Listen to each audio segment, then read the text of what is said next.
Our mission is to help you learn the English language. We have created easy-to-follow, free educational materials for those seeking knowledge of English. I was wondering if you need any help on your new project. Sure, that would be great. Are you good at writing or would you rather do the computer work? I would like to help with the computer work. Great. We are going to be working in teams of 3. Are you okay working with others? Yes, I like working like that. We will begin next Monday. Would you be available then? Yes, I can be there. Well, if you could send me your basic background information before next Monday, it would be useful. Okay. I will send the information to you. Well then, thanks for your help. Have a great day.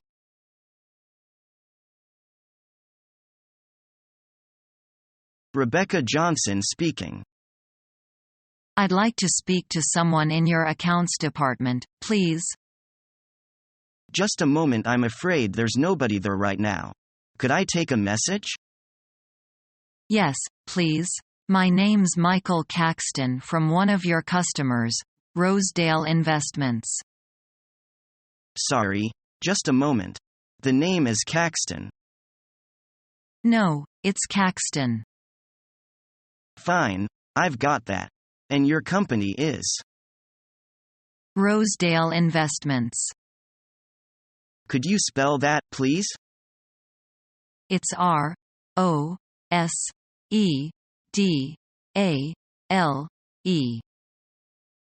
Thank you. And the message? It's about an invoice which is wrong.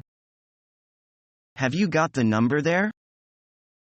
Yes, it's 856,674, gross. 856,674. That's right. Okay. I'll get someone to phone you first thing in the morning. Thank you very much.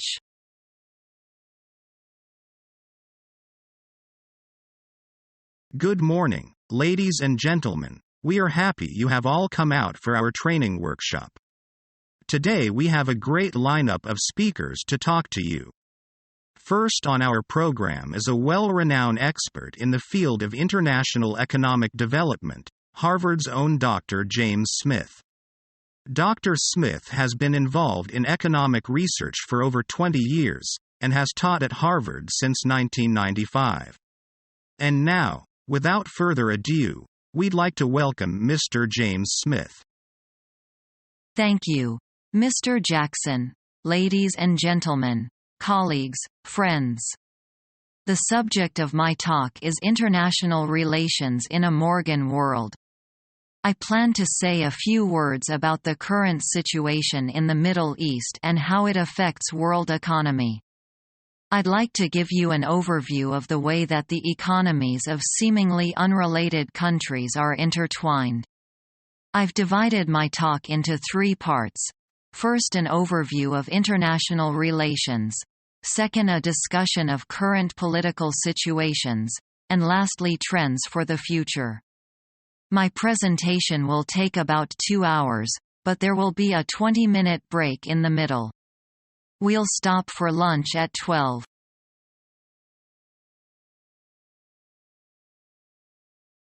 China is now a member of World Trade Organization.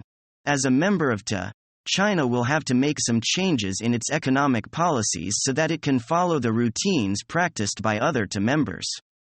Is it fair to China, do you think? It's a hard question, but I'm sure the re-examination of China's economic policies in the past may lead us to a right answer to the question. After the establishment of New China, our government employed numerous economics policies to stimulate the growth of China's economy. These policies, however, favored our domestic enterprises and protected them from international competition, and these policies have contributed a lot to the rapid growth of both China economy and our domestic enterprises. After China's entry into TE, Chinese domestic enterprises will have to compete with their foreign counterparts. This new situation entails some changes of Chinese economic policies. These changes will spur Chinese enterprises to strengthen their competitiveness in the long run. We can infer that the non-discrimination principle is one of the most important principles of TE agreement. This principle requires equal treatment of domestic and foreign enterprise. Does the principle also apply to domestic enterprise of different ownerships? Yes, it does. Domestic enterprises of different ownerships enjoy equal rights, for the non-discrimination principle grants equal rights to enterprises, regardless of their nationality and ownership. I have found that although changes of China's economic policies are numerous, these changes are largely based on the most important economic principle, OT2 agreement non-discrimination principle. Such an understanding of principle of the changes may help us not only to have a good insight into the changes, but also to foresee the tendency of the new changes of China's economic policies.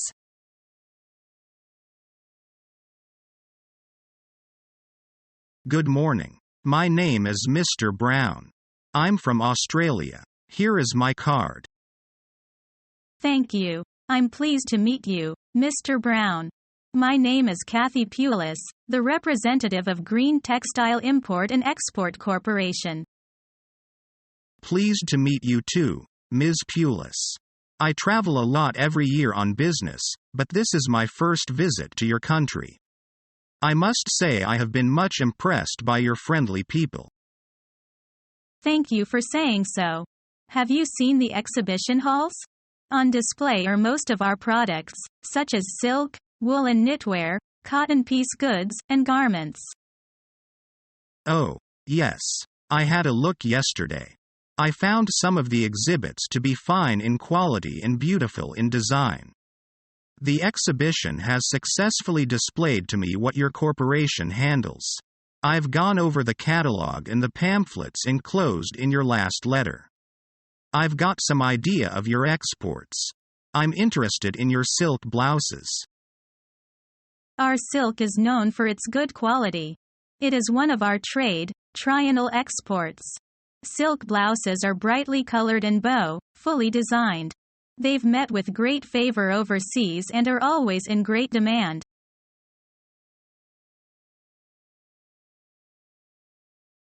Excuse me, Mr. Emery? Mr. Macmillan, would like to know if you have the completed schedule for next week?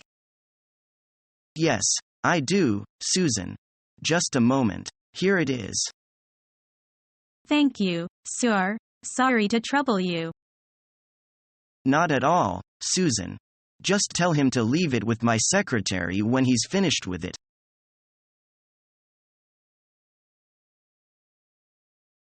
Hi, John Phillips. I'm Rose Green. I've been asked to handle your training and introduce a little bit of the company to you. It's nice to meet you. It's nice to meet you, too, Ms. Green. This company seems so big right now. I don't know how I'll ever get used to it. After a week, you'll be running around here like a pro. Let me give you this list of departments first.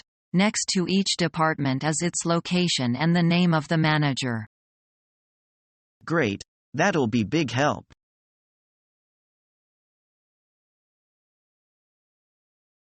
If we give you the job, what's the most important thing you accept to get?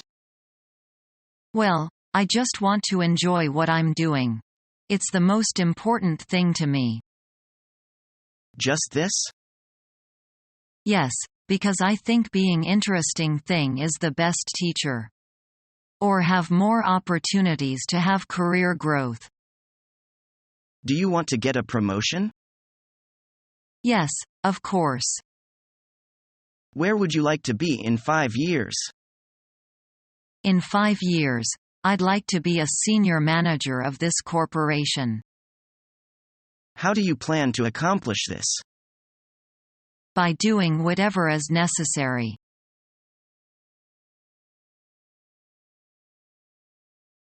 I've been waiting here in the conference room for 10 minutes already. What time does our meeting start? Where is everyone anyway? Didn't you hear about that? Our meeting was postponed until Friday. What? The meeting was postponed? No one told me anything about it. Didn't you get the memo? What memo? There haven't been any memos this whole week. I check my unbox every day, and I haven't seen anything. The memo went out 3 days ago. It should have made it to your inbox, but maybe it got lost in all the clutter on your desk. You know how things get piled up on my desk when I am busy. I know that sometimes I do misplace things, but I always read all the memos that go around. They go directly to my inbox. Are you sure it was sent to the whole office? It should have gone around to everybody. They also posted a copy of the memo in the break room. Don't you ever look at the messages posted on the bulletin board? I'm usually too busy to take a bunch of coffee breaks and gossip by the water cooler. Anyway, I am sure the memo never got to my inbox. I'll have to talk to our secretary about it. That's right. You never know what you're missing out if you don't read the memos.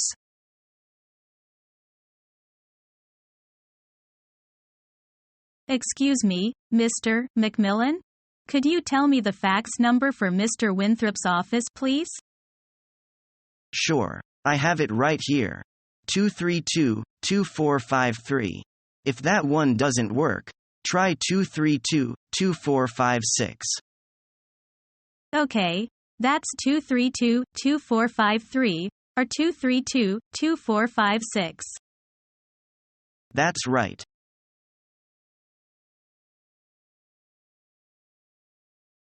May I see the manager of your office? I'm afraid he's having an important meeting now. Can I help you? Thank you. I am Fred, coming from Future Clothes Company. I've brought some catalogs of our new series of the summer clothes.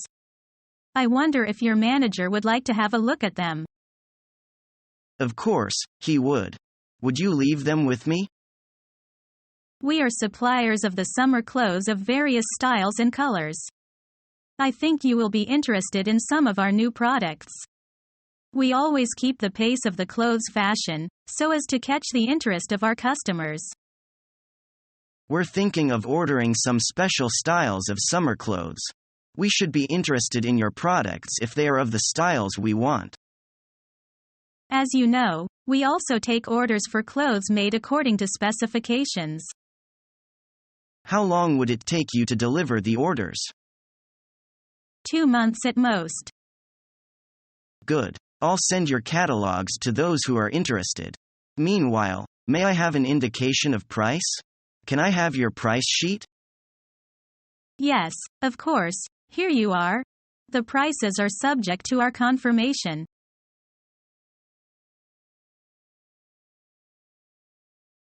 Would you mind telling me your grades in high school? Of course not. My school record was above average in my class. Very good. What was your favorite subject in middle school? English. I've liked English ever since middle school, and then in university. I had some excellent teachers. How were your scores in university? They are above 90. I'm in the upper third of my class. I have worked hard at my major subject.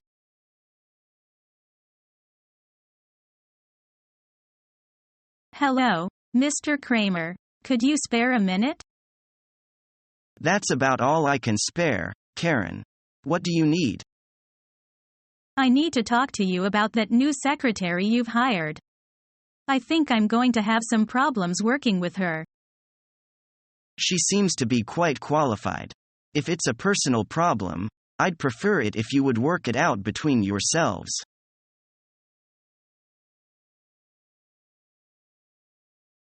What are in this folder? They are reports of our company. Are they filed alphabetically? No, they are filed according to dates. Can you find last month's report for me, please? No problem. Here you are.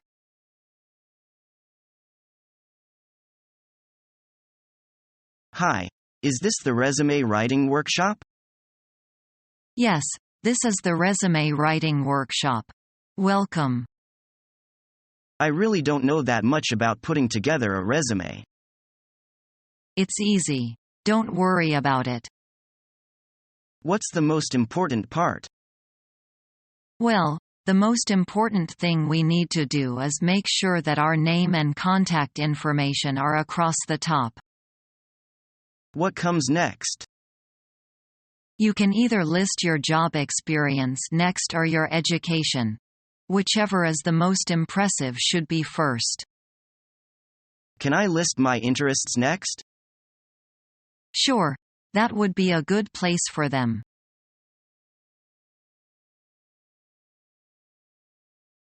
Are you doing anything right now, Diana?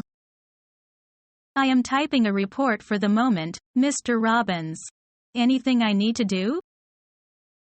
Will you please cut it for a while and come in here to take a letter? Is it urgent? Yes. This letter can't go into the mail any later than 5. It's about a contract. Okay, I am coming. Please take a seat, Diana. Have you got your spare pens and pencils? Yes, I have this time. But if I don't understand a word or a phrase when you are dictating, can I ask you halfway? No, I'd prefer not. I don't want any interruptions every other minute, but you can ask me at the end of the letter. All right, I understand now. Do you think I should leave a margin on every page wide enough for notes and amendments? Of course, Diana. You'd better pay attention to the spelling when you type it. Certainly I will, Mr. Robbins. By the way, may I use a window envelope? Yes, that's fine. Now when you finish these, I want you to put these cards in alphabetical order, using the last names, and then make a list. You want the cards in alphabetical order using the last names? Right. And the last thing, we are going to clean the files out tomorrow. Now let's begin.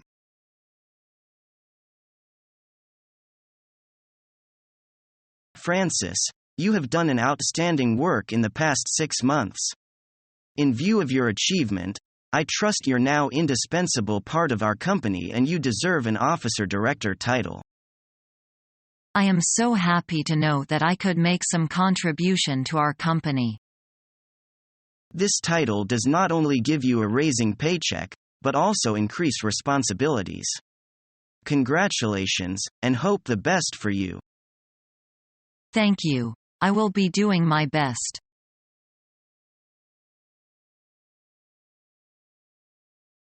Well, what did you think about the last candidate? Do you think we should hire her? She had a very impressive resume, but she seemed to lack the confidence that I think a good manager needs. What made you think that she wasn't very confident? Did you notice the way that she avoided making eye contact with us while she talked? She was a bit nervous, I guess. What else? When she first walked into the room to greet us, she didn't shake our hands or introduce herself at all. I thought that was a bit unprofessional. You're right. If she walked into meetings with our clients like that, it would make our company look bad, wouldn't it?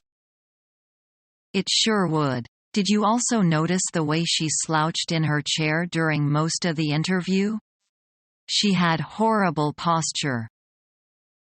I agree. I guess I was paying more attention to her answers than her body language. On top of all of that, she didn't seem to have any sense about people's personal space. She didn't keep enough distance between us when during the meeting. That's true. I guess we'll have to keep looking for a manager then. Don't worry. We'll find someone eventually.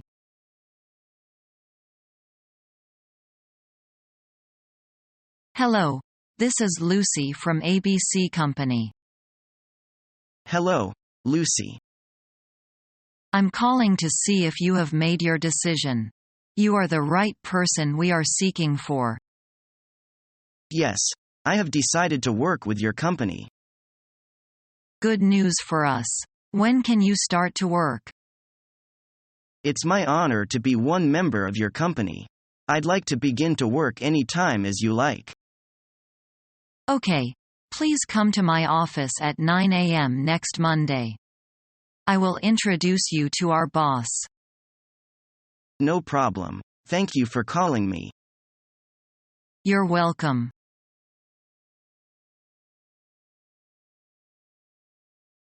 That's all you need to know about the interview for the job as a fireman. Any other questions? No, I think I've known enough. Thank you. You can contact me anytime you need me. Bye. All right, see you. Subscribe to our YouTube channel to become a part of our growing YouTube community and to learn English effectively.